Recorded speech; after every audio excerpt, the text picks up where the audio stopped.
যে দুনিয়াতে যে ব্যক্তি শয়তান মানুষ শয়তান, তার সাথে জিন শয়তানের যোগাযোগ থাকে। বিশ্বাস করেন না? দুনিয়াতে যে ব্যক্তি মানুষ শয়তান, তার সাথে জিন শয়তানের যোগাযোগ থাকে।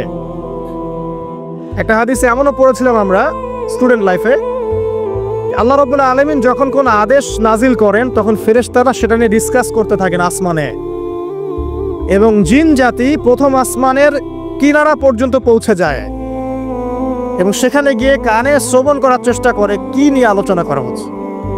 যদি কোনো একটা সংবাদ তাদের কান পর্যন্ত চলে আসে, তাদেরকে বিতাড়িত করার জন্য আল্লাহ রাব্বুল আলামিন উল্কাপিণ্ড ছুড়েন। ওখানকার ফেরেশতারা আছেন, তারা অগ্নিশিখা নির্বাপন করেন। সূরা সফফাতের প্রথম দিকে পড়ে দেখবেন। এই জিন দুনিয়াতে যে কবিরাজ বা তান্ত্রিক বা জাদুকরের আন্ডারে আছে, সে এসে তাকে জানিয়ে দেয় এই হতে যাচ্ছে। তখন সেই তান্ত্রিক এই সত্যটার সাথে আরো 100টা মিথ্যা জড়িয়ে জনগণকে বিভ্রান্ত করে। তখন তার কথা ফলে যায়, মানুষ মনে করে যে তান্ত্রিক অনেক বড় কিছু হয়ে গেছে। তো এগুলো সবই ফিতনা। যাই হোক, এই জিনের ব্যাখ্যা কিন্তু আমরা করতে পারছি না বিজ্ঞান দিয়ে। নবী করিম সাল্লাল্লাহু আলাইহি ওয়াসাল্লাম বলেছেন, এক শ্রেণীর স্পেশাল ফেরেশতা আছেন যারা দরুদগুলোকে সংরক্ষণ করেন। আমরা যে কথাগুলো বলছি রেকর্ড হয়ে যাচ্ছে না? আজকে থেকে 100 বছর 200 বছর আগে মানুষ এটা কল্পনা করতে পারতো? আমরা এখন যেখানেই মুভ করছি, সিসি ক্যামেরা, ভিডিও, এটা সেটা, স্যাটেলাইট, এগুলো আছে না? আজকে থেকে 300 বছর আগে মানুষ এগুলো বিশ্বাস করতে পারতো? আজকে থেকে 1000 বছর আগের কোনো মানুষকে বলেন যে স্যাটেলাইট দিয়ে পুরো বিশ্ব নিয়ন্ত্রণ করা যায়, সে বলবে যে পাগল। তার মাথায় ঢুকবেই না স্যাটেলাইট কি জিনিস। সেই একইভাবে আল্লাহ পাকের জ্ঞান হচ্ছে লক্ষ কোটি কোটি বছর আগের, চির নতুন, চির প্রাচীন, চির আধুনিক। এই জ্ঞানের ঊর্ধ্বে কারো জ্ঞান নয়। এই জন্য এখন এগুলো কথা অনেকেই প্রশ্ন তোলে যে ফেরেশতা আবার কি জিনিস, জিন আবার কি, ইসলাম এগুলোতে কেন বিশ্বাস করে? সুবহানাল্লাহ।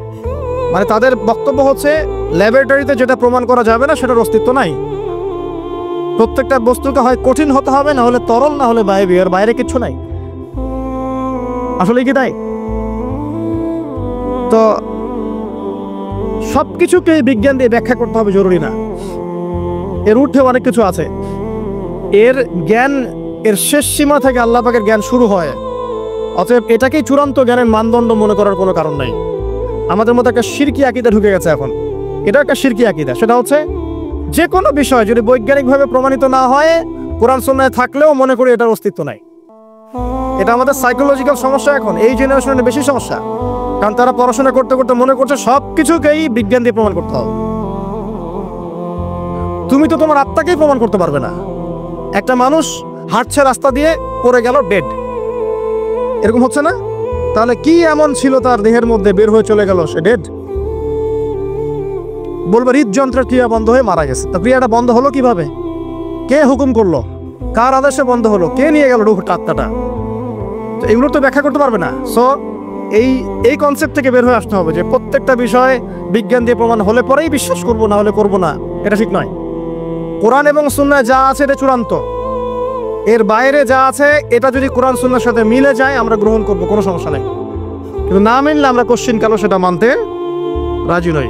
আসুন, নবী করিম সাল্লাল্লাহু আলাইহি ওয়াসাল্লাম বলেছেন, এক শ্রেণীর স্পেশাল ফেরেশতা আছেন, মালায়েকা, নূরের তৈরি, আলোর তৈরি, আলো দিয়ে তৈরি, নূর দিয়ে তৈরি, যারা নিঃসন্দেহে আলোর বেগের চেয়ে বেশি বেগে ভ্রমণ করতে পারেন, নিঃসন্দেহে।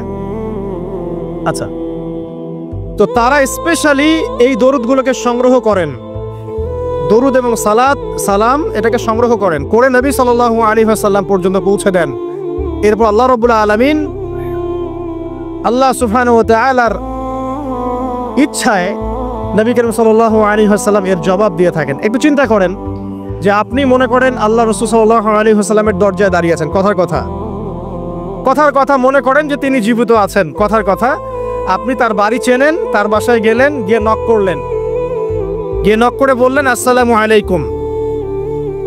এবার নবী সাল্লাল্লাহু আলাইহি ওয়াসাল্লাম ভিতর থেকে আপনাকে বললেন, কথার কথা ধরে নেন যে ওয়া আলাইকুম আসসালাম।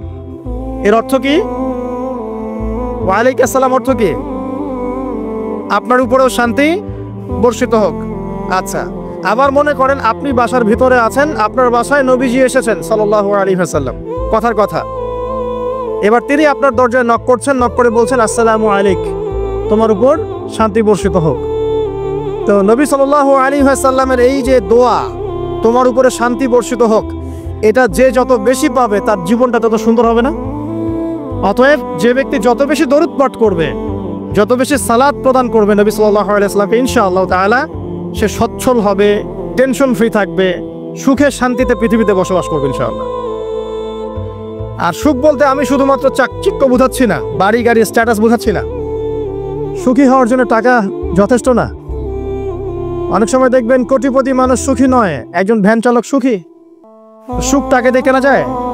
সুখ বলতে মনের সুখকে বোঝানো হচ্ছে। আল্লাহ পাক আমাদেরকে বোঝার তৌফিক দান করুন।